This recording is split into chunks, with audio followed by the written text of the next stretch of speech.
লেটা লেটা লেটা লেটা লেটা লেটা লেটা লেটা লেটা উড়ে লেটা লেটা উড়ে লেটা লেটা যদি না আসে আর কি হবে কি তুলসী চারা লক্ষ্মী ঘটের কি হবে কি লেটা উড়ে লেটা লেটা উড়ে লেটা যাই হোক, ইনস্ট্যান্ট গানটা আমি তৈরি করলাম, আমার হাসিও পাচ্ছিল। আমার মাথায় খালি কি ঘুরছে বলো তো, ফ্ল্যাটের ওই দুটো জিনিস, এক লক্ষ্মীর ওই ঘরটা আর তুলসীর ওই ছোট্ট চারাটা কবে থেকে বন্ধ ঘরের ভেতরে রয়েছে, একবার ভাবো তো তাদের কি পরিস্থিতি। তো যাই হোক, প্রথমেই বলি ভেরি সরি, অনেক দেরি করে ভিডিও আমি দিলাম, কোনো আপডেট দিতে পারিনি, একটা বিশেষ কাজে বাইরে ছিলাম। তো অবশ্যই করে সেগুলো আমি অন ক্যামেরা তো কিছু বলবো না, কিন্তু হ্যাঁ বিশেষ কিছু কাজের জন্য বাইরে ছিলাম। আজকে সারাটা দিন আমার ওই গেছে, ছেলেদের স্কুলে মিটিং ছিল, তারপরে কিছু কাজ ছিল, সেগুলো সব মিটিয়ে আস্তে আস্তে এতটা দেরি হয়ে গেল। তাই এসে সমস্ত কিছু দেখে নিয়ে তারপরে ভিডিও করতে আরও দেরি হয়ে গেল। তো যাই হোক, তার আগে বলি welcome back to my channel. কেমন আছো তোমরা সবাই? আশা করি সবাই ভালো আছো, আমিও ভালো আছি। বলছি হ্যাঁ রে, কি রে গামলা, ফ্ল্যাটে যাবি না? কবে যাবি? বলছি তোর ল্যাটা আসার চিন্তায় তো ওদিকে তুলসী চারা লক্ষ্মীর ঘর, তোর না মা বলেছিল যে বৃহস্পতিবার করে লক্ষ্মীর ঘর তুলতে, সেই যে গৃহপ্রবেশ হয়েছে তারপরে লক্ষ্মীর ঘটে হাত দেওয়া হয়নি, ঠাকুরকে একটু খাবার পড়েনি, জল পড়েনি। হে ভগবান, আমি খালি ভাবি সংসার যে তোর, মানে সংসারে সুখী হয় রমণীর গুণে, আজকের মেয়েরা কি সে কথা জানে, এরকম একটা গান বেরিয়েছিল। তো সংসার যে রমণীর গুণে সুখী হয়, তুই একবার ভাব, একটা সংসারকে তো ছন্ন বিচ্ছন্ন করে দিয়ে তুই বেরিয়ে এসেছিস পুনরায় নতুন করে সংসার মানে বাসানে কে লিয়ে, হ্যাঁ সংসার বাসানে কে লিয়ে। কিন্তু সেই সংসারটা বাসাতে গেলে এই যে ঘরে ঠাকুর পেতেছিস, শখ করে সিংহাসনে করেছিস, তাহলে সেই ঠাকুরগুলোর মুখে দুদণ্ড খাবার, তার জল, সেগুলো দিতে লাগে না? সংসার এমনি এমনি হয় বুঝি? লাইফে তো এই সারাদিন বসে বেফালতু বকা ছাড়া আর সারাদিনের গান্ডে পিণ্ডে গেলা ছাড়া লাইফে তো আর কোনো কাজ নেই। কাজ আছে কি? পরিপূরক সংসারী যে হয় তার জীবনে কিন্তু প্রচুর কাজ থাকে, যেটা কিন্তু তোর মধ্যে নেই, কারণ তুই বিগত 5 বছরে বিয়ের পর থেকে প্রপার সংসারী হয়েই উঠতে পারিসনি। তা আজকে যখন তুই আলাদা হয়েছিস, এই ফ্ল্যাটে ভাড়া গুনছিস, যদিও বা খুব শিগগিরই ফ্ল্যাটটাকে কিনেও ফেলবি, তো সেই যে ভাড়া টাড়া গুনছিস, তাহলে সেইখানে যে ঠাকুর বসিয়েছিস, তো সেইগুলো ঠাকুররা খাবে না? কবে খাবে? বাবা, একটা মানুষ আসছে না বলে তাকে যেতেও হয় না? আরে ও আসবে এখন ওর মতন, তুই তো যা। বলে একা রাতে ঘুম আসে না। নটে, যাই হোক সেটা বড় কথা না, বড় কথা হচ্ছে আহারে নখগুলো কপি করতে হলো, সরি নখগুলোকে মানে কাটতে হলো। কাটতে হলো কেন? আহা, তুই তো খুব শৌখিন রং করতে, মানে নোকে রং লাগাতে, মানে নেল পলিশ লাগাতে খুব ভালোবাসিস। সেই শুধু ছোটবেলায় কাটতিস না, যখন কৃষাণু যখন ছোট ছিল। এখন অনেকটাই বড় হয়ে গেছে, সত্যি কথা, এখন হাতের নাগালের বাইরে চলে গেছে, বিয়ের বয়স হয়ে গেল ছেলের। বাবা আছো কোথায় একবারে? তো সেই সময় কাটা হতো, গায়ে খোঁচা লেগে যাবে, গায়ে আঁচড় লেগে যাবে, সেই জন্য সব মারাই না হাতের নখ বড় করতে পারতাম না আমরা, শখ রাখতে পারতাম না, কারণ ছোট ছোট বাচ্চা, তাদের টাচ লেগে যাবে। এখনও খুব একটা যে বড় করতে পারি তাও না। এখনও যদি বেফালতুভাবে একটু আংটির আঁচড় লেগে যায় চিৎকার করা শুরু করে দেয়। যদিও বা আমার ছেলেরা এখনও সেরকম বড় হয়ে ওঠেনি, কৃষাণু তাদের থেকেও বড় হয়ে গেছে। মানে আমি শুনে অবাক হয়ে গেলাম যে যখন ও ছোট ছিল, অবাক হয়ে গেলাম। আসলে মা না নিজের ও মাই ডগ টাইপস রিলেশন তৈরি করতে গিয়ে মা ভুলেই গেছে যে আমার সন্তানটা কতটা বড় হলো, বিয়ের যোগ্যী হলো, এইচএস দিল না, এখন সদ্য স্কুলে যাওয়া শুরু করেছে, মা ভুলেই গেছে। আসলে নখটা বড্ড প্রিয়, তাই না? ভালো, এরকমই তো হতে লাগে। নিজের শখ, মাই লাইফ মাই রুলস। হ্যাঁ, তো এই নিজের লাইফ নিজের রুলস, এইগুলো সব মানে কি বলবো, শখগুলো পূরণ করতে গিয়ে একটা মা মাতৃত্বের শখ ভুলে গেছে কোথাও না কোথাও, মাতৃত্বের শখটা সে হারিয়ে ফেলেছে। আজকে এই যে সুন্দরভাবে গলায় হারটা পরে দেখেছো, এই যে দেখো দেখো দেখো, এই যে লকেটটা না আমি বানিয়েছি, আমি কিন্তু আজকাল সব ক্লিয়ার করি, আমাকে কিন্তু মানে ঠাকুর ঘরে কে, আমি তো কলা খাইনি, আগে থেকেই না আমি বলে দিই, আমি সব ক্লিয়ার করি। এই যে চুড়ি, গড়ি হ্যাঁ কলাইয়া পেনাতে মুঝে হারি হারি চুড়িয়া, এই যে হারি হারি যে চুড়িয়া, সেটার এক্সপ্লেনেশনও কিন্তু আমি দিয়েছি যে এটা কিন্তু মানে ওই দাতাল হনুমানটার জন্য, বাঁদর মুখোটার জন্য, মানে সন্দীপের জন্য কিন্তু পড়িনি, আমি কিন্তু পড়েছি যার অলরেডি দাঁত নেই, যেগুলো ফোকলা, যেগুলো ভাগলে ফলে দিয়েছি পাগলে, অনেক কষ্ট হচ্ছে পাগলে, মানে আধা মাল খাওয়া আধা পোকা খাওয়া মাল। হ্যাঁ, এরকম একটা মালের জন্য কিন্তু আমি গড়িয়া কালাইয়াতে আমি হারি হারি 4-5টা চুড়িয়া পরে নিয়েছি, ঠিক আছে? তো যাই হোক, সন্দীপের জন্য আমার একদম ডাজন্ট ম্যাটারই করে না আমার লাইফে যে ওর জন্য আমি কিছু করবো, কেন করতে যাবো? আরে বাচ্চা পাচারকারী অপবাদ দিয়ে দিচ্ছি, বরবাদ করে দেওয়ার চেষ্টা করছি, কিন্তু অরিজিনালি কে বরবাদ হচ্ছে? পয়সা অবশ্যই কামাচ্ছিস, তুই ভাবতে পারিসনি যে এরকম ও যে পরিস্থিতিতে তুই বেরিয়ে এসেছিলিস তারপরে দাঁড়িয়ে তুই এত তাড়াতাড়ি গ্রো করবি। একটু না কুর্নিশ জানাস, মানে তোর ওই এক্স শ্বশুরবাড়িকে, কারণ আজকে যদি হাসনাবাদ থেকে বাতকুল্লায় গিয়ে না পড়তিস আর না ওই ফ্যামিলি দি সৌমালি অধিকারীর ভাইয়ের বউয়ের খেতাবটা পেতিস, তাহলে তোর এই সাবু খাওয়া যে ফোলা মুখটা, সেই মুখটা 4 আনা পয়সাও দাম হতো না, 4 আনাও দাম হতো না। তুই ভাব না, ওভারঅল যদি তুই দেখিস তোর ব্লগিংটা অ্যাকচুয়ালি থাকেটা এক্সাইটিং কিছু কি থাকে? সিম্পলিসিটি, না তার চেয়ে বড় ন্যাকামি থাকে সবচেয়ে বেশি? এত বকিস কেন ব্যাক ক্যামেরা, এত বকিস কেন? হ্যাঁ, একটা জার সেটা নিয়ে বকিস, একটা কিছু সেটা নিয়ে বকিস, মানে বোকারও তো একটা লিমিট থাকে।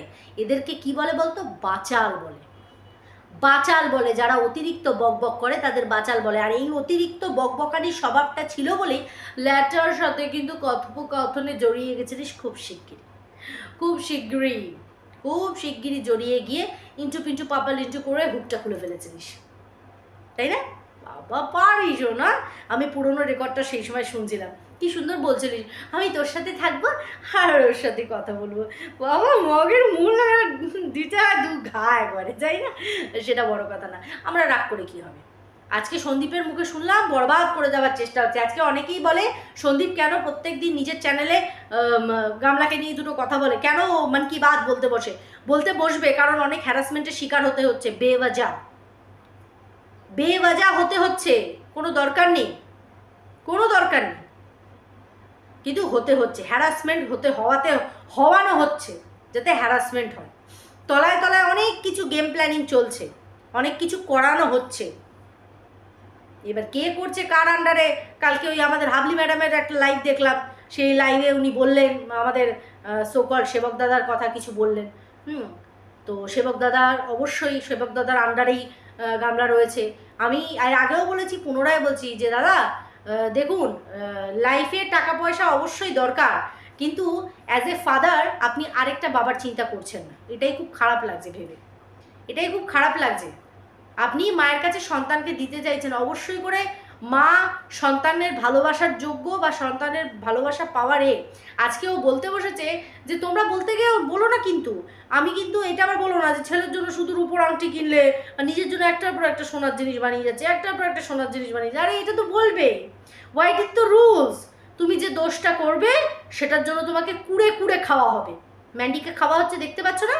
সেরকম তোমাকেও খুঁটে খা রে, কুড়ে খা, তোমাকেও খাওয়া হবে। তো মানুষ তো বলবে যে যেখানে মা ছেলের জন্য একটা রূপোর আংটি এনে দেখালো, সেখানে নিজের জন্য একটার পর একটা সোনার জিনিস বানিয়ে যাচ্ছে। শুনলাম নাকি ছেলের জন্য বানানো হচ্ছে। বাচ্চা না, সোনা গয়না টাকা পয়সা কিচ্ছু বোঝে না, ওদের কাছে ওগুলো মূল্যহীন, কোনো ম্যাটারই করে না।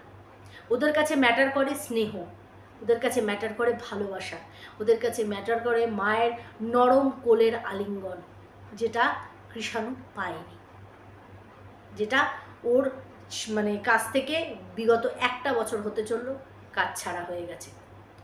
ওই টাকা পয়সা সোনা গয়না ওর কাছে কোনো বদল করে না, কিন্তু একটা মা সোনা গয়না ছেলের জন্য বানিয়ে রাখছে সেই কথা বলতে পারে, কিন্তু কখনো সে বলে না সন্তান যে বুকে আগলে ধরিয়ে রাখলে দুনিয়ার হাজারোটা সম্পত্তির থেকে সেটা যে অমূল্য একটা সম্পদ, সেই ফিলিংসটা তোর মধ্যে নেই, সেটা তোর মধ্যে নেই। আমাদের কাছে ম্যাটার করে না, আর ছেলে মানুষরা তো খুব একটা সোনা গয়নার প্রতি তাদের কোনো ন্যাকই থাকে না। গয়নাগাটি আমাদের মেয়েদেরই ভালো লাগে, আমরা সাজতে গুজতে পড়তে ভালোবাসি আমাদের সৌন্দর্যের জন্য, এটা ভগবানই সৃষ্টি করে, পুরুষ মানুষ অত করে না। তো আমাদের কৃষাণু একটা বড় পুরুষ মানুষে একটা সময় পরিণত হবে, তার কাছে এইসব ম্যাটার করে না। তার কাছে ম্যাটার করে যেটা মেন, সেটা হচ্ছে তার মায়ের ভালোবাসা, যেটা তার কাছ থেকে কোথাও না কোথাও হারিয়ে গেছে। তুই ক্লারিফিকেশান দিতে বসে যাস, এটা করলে তো তোমরা এটা বলবে, এটা বললে তো এটা তোমরা উল্টা বলবে। প্রত্যেক নিয়ত কৃষাণুকে তোকে বলতে হচ্ছে। কৃষাণুর বাবা কৃষাণুর কাছাকাছি থেকে ওর বিষয়ে যদি কিছু ব্লগিংয়ে বলতে যায়, সেটা হয়ে যায় ছেলে বেচা। কিন্তু এখন ছেলেকে নিজের কাছে না এনেও দিনের পর দিন ছেলের নাম ভাঙিয়ে খাচ্ছিস, সেটা কারোর চোখে পড়বে না। সেটা হবে মাতৃস্নেহ। ঝ্যাঁটামারো ওরকম মাতৃস্নেহর কপালে, একদম ঝ্যাঁটামারো, সত্যি কথা। কারণ যে মা নিজের চাহিদার্থে বাচ্চার চাহিদা ভুলে গিয়ে বেরিয়ে যায়, তাকে তাই করা উচিত। আজকে সত্যি যদি বাচ্চা নিয়ে বেরিয়ে যেত, কোথাও না কোথাও বলতাম হতে পারে নোংরা, কিন্তু মাতৃত্বের দিক থেকে কিন্তু একদম ফেলিয়ার না, যেটা মন্দিরা হতে পারেনি। মন্দিরা হাজারটা দোষ করেছে, হাজারটা অন্যায় করেছে, কিন্তু মেয়েকে কখনো কাছছাড়া করেনি। মেয়েকে কারোর ওপর, ও কি জানতো না যে আমার শ্বশুর শাশুড়ি মেয়েকে খুব ভালো দেখবে, ওর বাবার বাড়িতেও ভালো থাকবে না, তো যেখানেই ভালো থাক না কেন আমি তো আমার মেয়েকে বেশি ভালো রাখতে পারি, সেই রকম চিন্তাধারা তোর মধ্যে ছিল না। যদি থাকতো, ডে ওয়ানেই কৃষাণু আরও ছোট ছিল, তাকে নিয়েই বেরোনো যেত, কিন্তু তুই সেটা করিসনি। দোহাই দিয়েছিস কি ও ওর জায়গায় আছে, বাবার কাছে আছে, ঠাম্মি দাদুর কাছে আছে, ঘরের লোকের কাছে আছে। তাহলে আজকে এত হাত পা ছুটছিস কেন? এত হাত পা ছুটছিস কেন? বাচ্চাটাকেও তো জিজ্ঞাসা কর যে ও তোর কাছে যেতে চায় কি না। ওর চাহিদার কথা তো একটা বারের জন্য আসে না। যে ছোটোবেলাটায় ওকে ছেড়ে এসেছিলাম, সেই ছোটোবেলাটা ও দুধ খেত আমার, এটা তো মনে আসে না তোর? যে সেই বাচ্চাটাকে আমি ফেলে দিয়ে চলে এসেছিলাম, তার মানে ওর কতটা ওই জায়গাটা থেকে বেরিয়ে আসতে কষ্ট হয়েছে সাইকোলজিক্যালি। যদি চাইল্ড সাইকোলজির দিক থেকে যদি দেখা যায়, তাহলে অবশ্যই একটা কাউন্সিলিং করালেই বোঝা যাবে যে কৃষাণুর কোন জায়গাটা প্রবলেম হচ্ছে। হাসি খুশি খেলে থেলে ও মেতে থাকে, তাই তুই সোনা গয়নার হিসাব দিচ্ছিস যে তোমরা বলতে এসো না আমার ছেলের জন্য করেছি, যা তো তোর ওই সোনা গয়না তুই রাখ, রাখ তুই সোনা গয়না। ছেলের জন্য করেছে দেখাতে পারবো না, লুকিয়ে লুকিয়ে রাখবো কেন? এমনি তো তোর ওপর চুরির অ্যালিগেশন আছে যে তুই জিনিসপত্র চুরি করে নিয়ে বেরিয়েছিস, চুরি করে নিয়ে বেরিয়েছিস। তো দেখা, গর্বের সহিত দেখা যে আমার ছেলের জন্য আমি এইগুলো বানিয়েছি। তোরটা যেমন এই যে উঁচিয়ে উঁচিয়ে দেখাচ্ছিস, ছেলেরটাও দেখা যে ছেলের জন্য এগুলো এগুলো বানিয়েছি বা বানাতে দিয়েছি। খালি মুখ মারিতং জগৎ বলে দিলাম মুখে, এই তোমরা সবাই বিশ্বাস করে না, কেউ কিন্তু সামনে থেকে প্রশ্ন করবে না। ধিক্কার জানাই, ধিক্কার, ধিক্কার জানাই। আজকে এই যে সন্দীপকে অনেকে বলে যে তুমি কেন সব সময় তোমার বউকে ঠোকো বা কিছু কিছু মানুষের এরকম মন্তব্য আছে, ওর ওপর দিয়ে যেটা যাচ্ছে তোমরা কখনো ভেবেছো? এই যে ওর লাইফটাকে স্পয়েল করে দেওয়ার চেষ্টা করা হচ্ছে, কিসের জন্য? কিসের জন্য? কারণ হাত পা ছুটছে ওই বাচ্চাটাকে ওর কাছে আনার জন্য, নাহলে চাইল্ড কমিশন নিয়ে ডিএম অফিস থেকে ফোন করা। এই তো ওই হাবলি ম্যাডামই তো কালকেই বললেন যে ডিএম অফিস থেকে ওনাকে ফোন করেছিল, টিনের নাম্বার চাইছিল। কেন চাইছিল? সেবক দাদা করাচ্ছে। সেবক দাদাকে উদ্দেশ্য করে একটা কথাই বলবো, দেখুন মানুষ হিসেবে আপনি কেমন আমি অত জানি না, কারণ যেহেতু পার্সোনালি আপনাকে চিনি না বা চেনার আমার কোনো ইচ্ছাও নেই, কিন্তু বিষয়টা হচ্ছে যে আপনি দুটো সন্তানের বাবা, আপনি বোঝেন একটা পিতৃস্নেহ কী, মাতৃত্বেরও যেরকম স্নেহ আছে, ভালোবাসা আছে, মায়েরও যেমন দরজা আছে, সেরকমও বাবারও কিন্তু একটা জায়গা আছে। তাহলে কিছু বলার নেই, কিচ্ছু বলার নেই, সব স্বার্থের খেলা চলছে, স্বার্থের খেলা। স্বার্থ ফুরিয়ে গেল, সম্পর্ক ধূলিস্যাৎ। মা সন্তানের কে কোলে জড়িয়ে আদর দিয়ে তার আলিঙ্গনটার বহিঃপ্রকাশ না করতে পেরে সেইটার জায়গায় বলছে ছেলের জন্য গয়না বানিয়ে রেখেছি, রাখ তুই তোর গয়না, সেগুলো জলে চুবিয়ে চুবিয়ে রোজ সকালে জল খাবি। যাই হোক, চলো বন্ধুরা, ভিডিওটা এখানেই এন্ড করছি। আচ্ছা, আরেকটা মেন কথা, আমি এইটা মিস হয়ে যাবে, আমার মনে ছিল, সেটা হচ্ছে জীবনে ভালো মন্দের বিচারও কতটা করতে পেরেছে আমি জানি না, একটা ফুলের বিচার করতে পারে না, কোনটা বেল ফুল আর কোনটা জুঁই ফুল সেই তফাৎটা জানে না। ওর কমেন্ট বক্সে কাউকে দেখলাম না ওকে ধরিয়ে দিতে যে ওটা জুঁই ফুল, আমার বাড়িতেও আছে সেম গাছ আছে, গন্ধে ম করে, ওটা বেলি ফুল, জুঁই না। জুঁয়ের পাতা সরু সরু ডিপ সবুজ তার পাতার ডান্ডি। আমি জুঁই ফুল লাভার, খোদ জুঁই ফুল লাভার। মানে আমার হাজব্যান্ড প্রত্যেক সপ্তাহে যখন আসে আমার জন্য একটা জুঁইয়ের মালা নিয়ে আসে, কারণ ঘরে আমি ঝোলাই, আমার ভীষণ সুন্দর লাগে জুঁয়ের গন্ধ। তো জুঁই ফুল আর বেলি ফুলের মধ্যে বেসিক তফাৎটুকুও তুই জানিস না, তুই সম্পর্কের তফাৎ কি বুঝবি? অবাক লাগে। জুঁই ফুলের গন্ধ বেরোচ্ছে, ম করছে। যাই হোক, চলো বন্ধুরা, ভিডিওটা এখানেই এন্ড করছি। কেমন লাগলো অবশ্যই বলো কমেন্টের দ্বারা। আর এগেন সরি, অনেকটা দেরি করে ভিডিও দিয়েছি। নেক্সট আরেকটা ভিডিও নিয়ে যদি পারি তাড়াতাড়ি এসে যাবো। সবাই খুব ভালো থেকো, সুস্থ থেকো।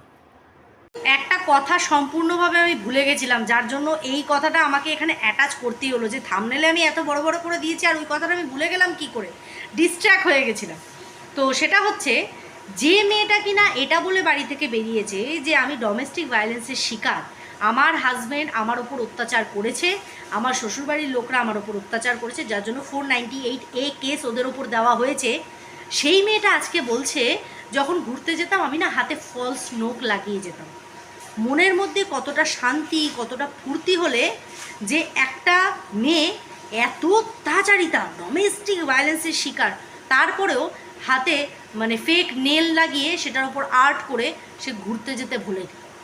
বুঝতে পেরেছ? প্রত্যেক কথাতে নিজেও পায়ে পায়ে বুঝিয়ে দিচ্ছে যে শ্বশুরবাড়িতে এমন কিছু অত্যাচারিতা আমি ছিলাম না।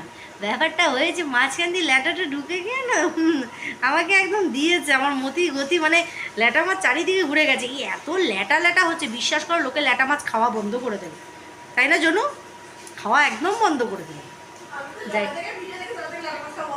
তো যাই হোক, এই পার্টটা আমার মনে হলো এটার সাথে আমার অবশ্যই দেওয়া, যে মেয়েটা ডোমেস্টিক ভায়োলেন্সের শিকার, সে কি করে হাতে ফেক নেল লাগিয়ে আর্ট করে তারপরে ঘুরতে বেরোতো। বাবা, মানে বলতে হবে বস, মানে কেমন আছে। যাই হোক, চলো।